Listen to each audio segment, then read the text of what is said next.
선생님과 도전하는 한국사업 24번째 시간으로 오늘은 민주화와 경제발전에 대해서 알아보도록 하겠습니다. 자, 먼저 자유민주주의의 실현과 또 그 실현을 이겨낸 발전 과정에 대해서 알아보도록 하죠. 자, 4.19 혁명입니다. 1960년인데요. 자, 4.19 혁명의 배경은요, 당시 정부통령 선거에서 이승만과 이기붕이 부정한 방법으로 당선되는 3.15 부정선거가 바로 4.19 혁명의 배경이 됩니다. 자, 4.19 혁명의 과정을 보게 되면 마산에서 학생과 시민들이 선거 무효를 주장하며 시위를 벌입니다. 이를 이승만 정부는 강경 진압을 하게 되고요. 시위가 전국으로 확산되게 됩니다. 그러던 중 1960년 4월 19일 서울에서 부정선거에 항의하는 학생과 시민의 대규모 시위가 일어나게 됩니다. 자, 4.19 혁명의 결과 이승만 대통령은 대통령직에서 물러나게 되고요. 국회는 헌법을 거쳐 대통령은 나라를 대표하고 나라 살림은 국무총리가 하는 방법으로 헌법을 고치게 됩니다. 자, 4.19 혁명의 의의는 독재 정권에 맞서 국민 스스로의 힘으로 민주주의를 지켜낸 것에 있다고 할 수 있겠습니다. 하지만 이런 자유민주주의의 발전 이후에 바로 큰 시련을 맞게 되는데요. 바로 5.16 군사정변과 10월 유신이 되겠습니다. 자, 10월 유신은 박정희 대통령이 권한을 확대하는 내용을 선언한 것을 말합니다. 먼저 1961년 5.16 군사 정변부터 알아보도록 할게요. 당시 육군 소장이었던 박정희가 군인들을 동원해서 정권을 잡았던 일을 5.16 군사 정변이라고 합니다. 박정희는 강력한 경제 성장을 우선시하며 개인의 자유와 민주주의를 억압하였습니다. 자, 그리고 10월 유신은 1972년에 있었던 일인데요. 박정희 정부는 장기 집권을 위해서 대통령을 3번까지 할 수 있도록 헌법을 고치는 3선 개헌을 1969년에 합니다.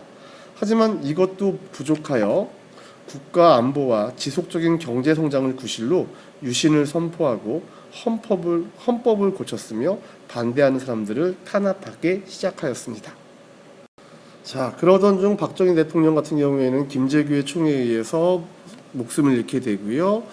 그 이후 5.18 민주화 운동이 1980년에 일어나게 됩니다. 자, 5.18 민주화 운동의 배경은요, 전두환과 일부 군인들이 이제 신군부 세력이라고 하는데요. 이들이 다시 또 정변을 일으켜서 정권을 장악하게 됩니다. 그 과정에서 1980년 5월 18일 광주에서 민주화와 신군부 퇴진을 요구하는 시위가 일어났는데 전두환을 중심으로 하는 일부 군인들은 군대를 동원해서 민주화 시위를 폭력적으로 진압하고요. 이로 인해 많은 민간인 희생자가 발생하게 됩니다.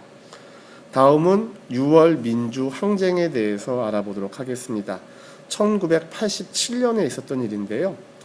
자, 당시 전두환은 언론을 통제하고요. 국민들의 민주화 요구를 탄압했습니다. 결국 1987년 6월 국민들은 대통령 직선제 개헌과 민주화를 요구하며 전국에서 대규모 시위를 벌이게 됩니다. 자, 대통령 직선제란 무엇이냐면 대통령을 국민이 직접 선출하도록 하는 내용을 담은 헌법을 고치자는 국민들의 요구였습니다. 결과 민정당 대통령 후보였던 노태우가 대통령 직선제 등의 국민들의 요구를 담은 6.29 민주화 선언을 발표하게 되었고요. 이후부터 국민들은 다시 선거를 통해서 대통령을 직접 선출할 수 있게 되었습니다. 다음은 경제 성장과 대한민국의 발전에 대한 부분에 대해서 알아보도록 하겠습니다. 먼저 경제 성장과 그에 따른 문제점을 알아보도록 할게요.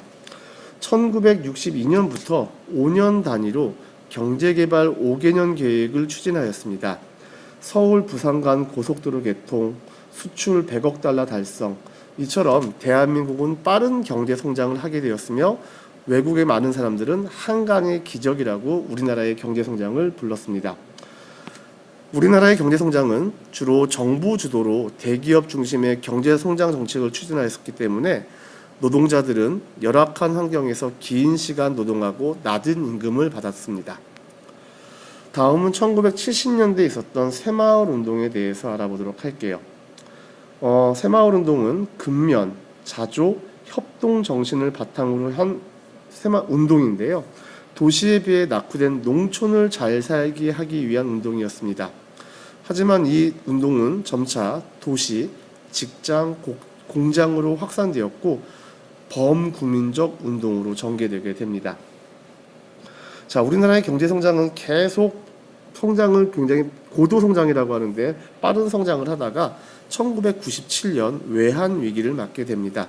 외환 위기는 외환 부족으로 경제 위기를 맞아 국제통화기금 IMF의 지원을 요청하는 일이었고요. 이 극복을 국민들이 금모으기 운동을 벌이는 등 힘을 합쳐서 극복하게 됩니다. 하지만 외환 위기를 극복하는 과정에서 많은 기업들이 어려움에 처하게 되었습니다. 자, 현재 우리나라의 경제 성장을 보면요. 1인당 국민 총 소득이 2만 달러를 넘어서게 되었고요. 전자, 반도체, 자동차, 조선 등에서 세계적인 수출국으로 발전하였습니다. 다음은 대한민국의 발전 부분에 대해서 알아보도록 하겠습니다.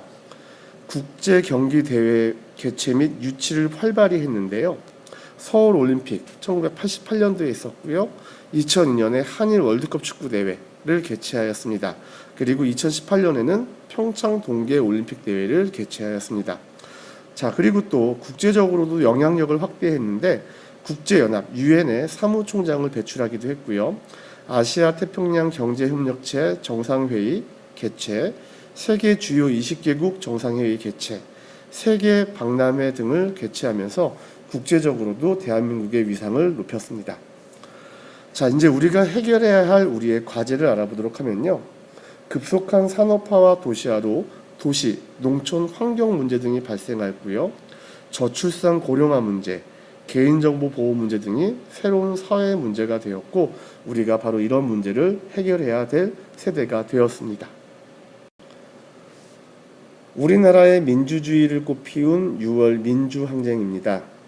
자, 정변으로 정권을 잡은 전두환 대통령은 7년간의 임기 동안 국민들의 눈과 귀를 막아버렸습니다. 전두환 대통령은 임기가 끝나는 것이 다가오자 대통령 선거를 자신에게 유리한 방향으로 진행하려고 했어요.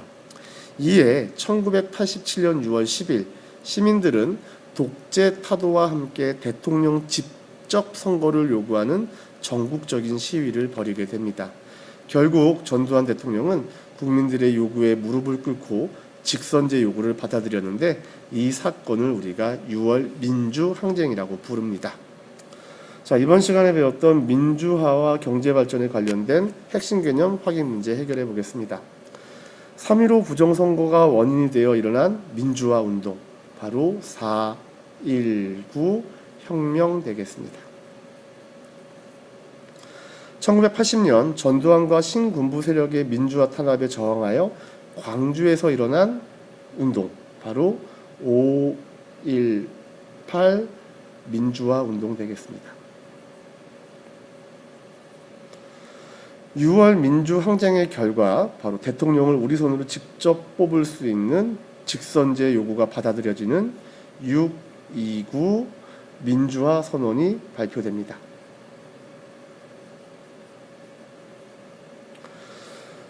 1962년부터 경제발전을 위해 5년 단위로 정부가 직접 나서서 경제발전을 추진했던 계획을 우리가 경제개발 5개년 계획이라고 부릅니다.